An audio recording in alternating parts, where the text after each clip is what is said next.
இப்போ இந்த இன்டெகிரிட்டிங்கிற இந்த தத்துவம் வெறுமனே சமுதாயத்தில் நல்ல பேர் எடுக்கிறதுக்காக இல்லை.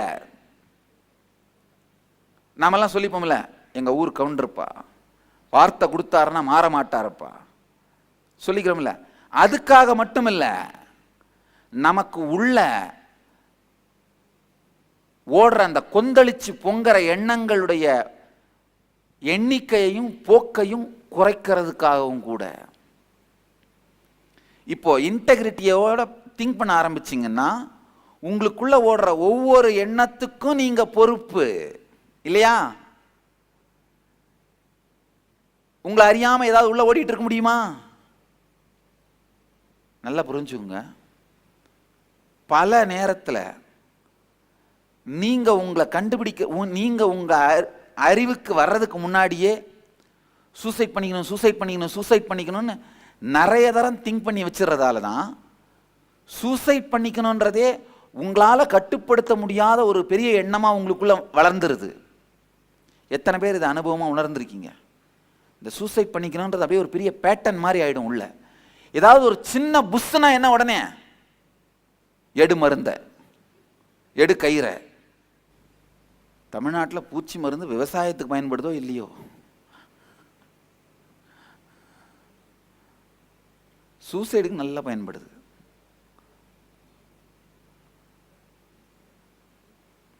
தெரியுமா? இந்தியாவிலேயே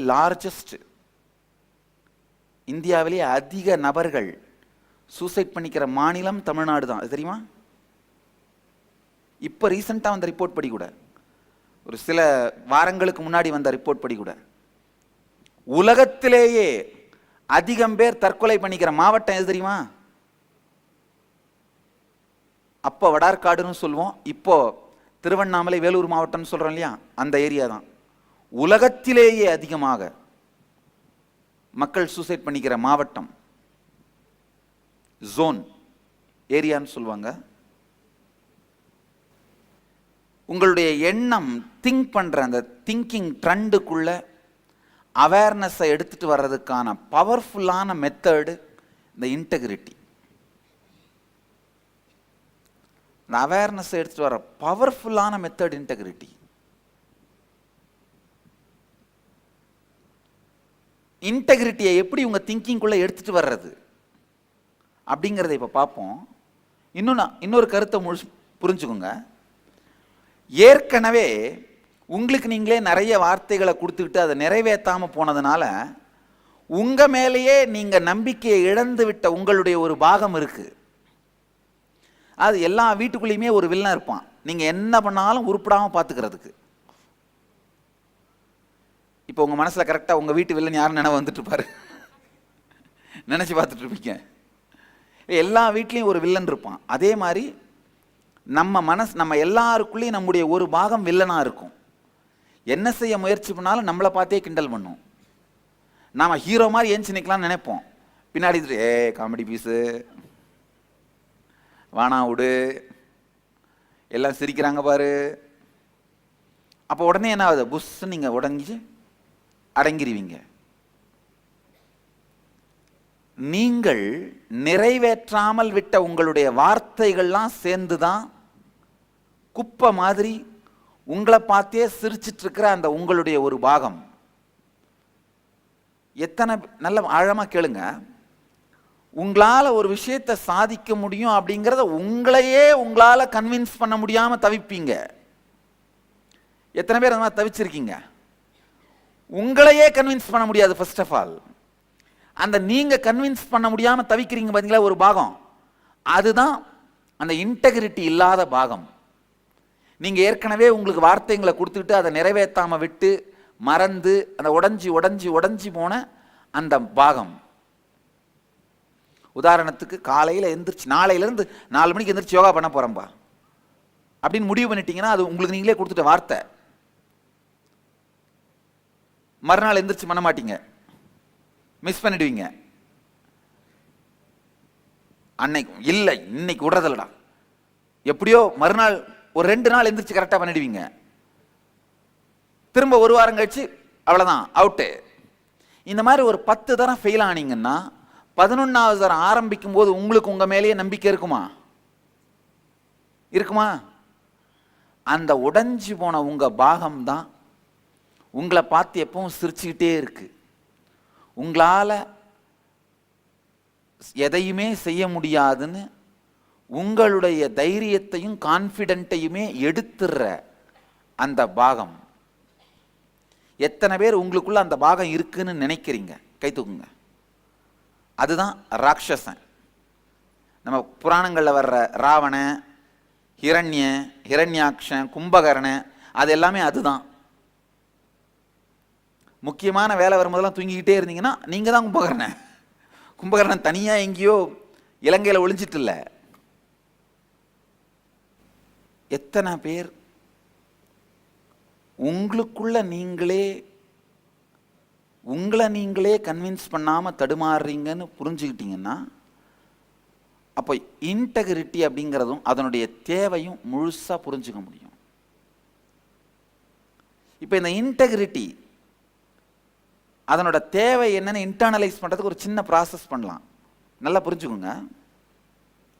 இப்போ ஏற்கனவே உங்களுக்கு சின்ன வயசுலேருந்து நீங்கள் என்னென்ன வார்த்தையெல்லாம் கொடுத்து நிறைவேற்றாமல் விட்டீங்களோ அது எல்லாத்தையும் கம்ப்ளீட் பண்ணலாம். கம்ப்ளீட் பண்ணாதான் இதுக்கு மேலே இன்டெகிரிட்டியோட வாழ முடியும். புரியுதா? எத்தனை பேர் இன்டெகிரிட்டியோட வாழலாம்னு நினைக்கிறீங்க? அது உண்மையிலேயே ஒரு முக்கியமான விஷயம். இப்போ சொல்கிறேன், கேட்டுக்கோங்க. இன்டெகிரிட்டி நான் உங்களுக்கு சொல்லி கொடுக்குற ஏதோ ஒரு புது கட்டுப்பாடு விதிமுறைன்னு நினைக்காதீங்க. ஒரு உதாரணம், நான் உங்ககிட்ட ஒரு சாவியை கொடுத்தப்பா, ஏகப்பட்ட பொக்கிஷம் இருக்கு எடுத்துக்கப்பா அப்படின்னு சொன்னேன்னா, நீங்க போய் அந்த ரூமை திறக்கிற வரைக்கும் நான் உங்களை ஃபோர்ஸ் பண்ணணும். நீங்க சொல்லுவீங்க, ஒருவேளை நீங்க அந்த பெட்டியை திறந்து அந்த பொக்கிஷத்தை பார்த்துட்டீங்கன்னா அதுக்கப்புறம் நான் சொன்னதெல்லாம் விதிமுறையா உங்களுக்கு தோணுமா? என்னவா தோணும்? இது எவ்வளவு பெரிய அதிர்ஷ்டம் அப்பான்னு தோணும். அதே மாதிரி தான் இன்டெகிரிட்டி. நல்லா புரிஞ்சுக்கோங்க. வாழ ஆரம்பிக்கும் போது தான் கஷ்டமா தெரியும். அதை வாழ்ந்த உடனே உங்களுக்குள்ள பொங்குற சக்தி, உங்களுக்கு கிடைக்கிற அந்த நல்லதெல்லாம் பார்க்க ஆரம்பிச்சிட்டீங்கன்னா, ஆஹா இது விதி கிடையாதுரா, இது லா கிடையாது, இது ரூல் ரெகுலேஷன் கிடையாது, இது ஒரு பெரிய சக்தியை நம்மளுக்குள்ள திறக்கிற ஒரு சாவின்னு புரிஞ்சு போயிடும். நல்லா புரிஞ்சுக்குங்க. நீங்க அந்த சக்தியை அடையிற வரைக்கும், அந்த பொக்கிஷத்தை அடையிற வரைக்கும் நான் என்ன சொன்ன, யாராலப்பா அவ்வளோ தூரம் நடக்க முடியும், யாராலப்பா இந்த சாவியை தூக்கிட்டு போக முடியும், யாரால திறக்க முடியும், இதெல்லாம் சும்மா ஏதோ தத்துவங்குத்துவம்னு சொல்லிட்டு இருக்காரு. ஆனால் திறந்த அந்த சாவியை, அந்த பொக்கிஷத்தை பார்த்துட்டீங்கன்னா அதுக்கப்புறம் தான் தெரியும் இது விதி அல்ல, அதிர்ஷ்டம். இப்போ நான் சொல்கிற இன்டெகிரிட்டியும் வாழ ஆரம்பிச்சிங்கன்னா உங்களுக்கு வர்ற முதல் சக்தி என்னன்னா, உங்கள் வார்த்தைகள் எல்லாம் நிஜமாக ஆரம்பிச்சிடும். இந்த இன்டெகிரிட்டியை வாழ ஆரம்பிங்க, இன்டெகிரிட்டியை திறக்க ஆரம்பிங்க. உங்களுக்குள்ள முழுக்க முழுக்க பெரிய ஒரு இந்த வாக் சித்தின்னு சொல்வோம், அது சொல்கிற வார்த்தைகள் நிஜமாகின்ற சக்தி மலர்ந்து விடும். காரணம் என்னன்னா, நம்ம எல்லாருக்குள்ளேயுமே அந்த கான்ஷியஸ்னஸ் இருக்கு. நாமளே அந்த கான்ஷியஸ்னஸை வளர்த்து ரியாலிட்டியா மாத்தல. நம்ம எல்லாருக்குள்ளேயுமே விதை இருக்கு. அந்த விதை மேல நீங்க என்ன பண்ணி வச்சிருக்கீங்க? கல்லை போட்டு வச்சிருக்கீங்க. அதனால வளர மாட்டேங்குது. விதைய வளர விட்டீங்கன்னா போதும், அத்தனை பேருமே மரமா மாறி நிற்பீங்க. இன்டெகிரிட்டியை இன்டர்னலைஸ் பண்றதுக்கான ஒரு சின்ன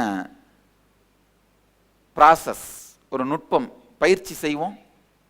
சின்ன வயசுல இருந்து இப்ப வரைக்கும் உங்களுக்கும் மற்றவங்களுக்கும் கொடுத்துக்கிட்டு நிறைவேற்றாம விட்ட எல்லா வாக்குறுதியும் எழுதுங்க.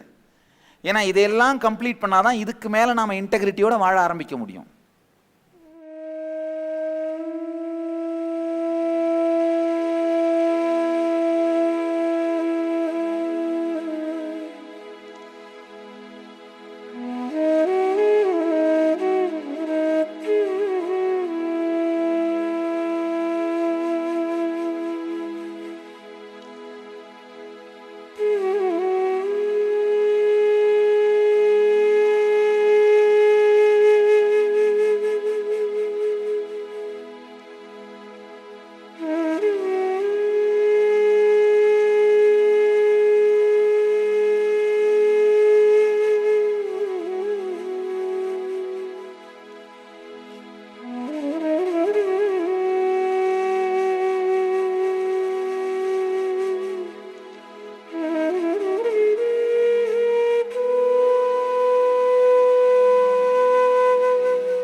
ஸ்டேபிளாக ஒரு டைரக்ஷனில் எடுத்துகிட்டு போகிற பவர் உங்களுக்கு வந்துடும். நீங்கள் விரும்புகிற டைரக்ஷனில் மட்டும்தான் மனசு யோசிக்கும், மற்ற டைரக்ஷனில் போகாது. அந்த பவர் உங்களுக்கு வர்றதுக்கான முதல் படி இந்த ப்ராசஸ். தயவு செஞ்சு ஆரம்பிங்க. கண்களை மூடி நிமிர்ந்து அமருங்கள். எழுதியிருக்கிற லிஸ்ட்டை மட்டும் ஒரு தரம் படிச்சிருங்க. ஃபுல்ஃபில் பண்ண போகிறதெல்லாம் விட்டுருங்க, ஃபுல்ஃபில் பண்ணிக்கலாம். அதெல்லாம் என்ன பண்ணுங்க, ஒரு தரம் படித்து இதெல்லாம் நிறைவேற்ற போகிறேன்னு இன்னொரு தரம் உறுதி எடுத்துக்கோங்க. எதெல்லாம் ட்ராப் பண்ண போகிறீங்களோ அதெல்லாம் படித்து இதெல்லாம் கம்ப்ளீட் பண்ணிடுறேன், இதுக்கு மேலே இதை பற்றி நான் யோசிக்க மாட்டேன், ட்ராப் பண்ணிடுறேன், என்னுடைய அன்கான்ஷியஸ் இதுக்கு மேலே இதை பற்றி யோசிக்கக்கூடாது அப்படின்னு முடிவு பண்ணி ட்ராப் பண்ணிடுங்க. நிமிர்ந்து அமருங்கள். படிச்சுட்டு கண்களை மூடுங்கள்.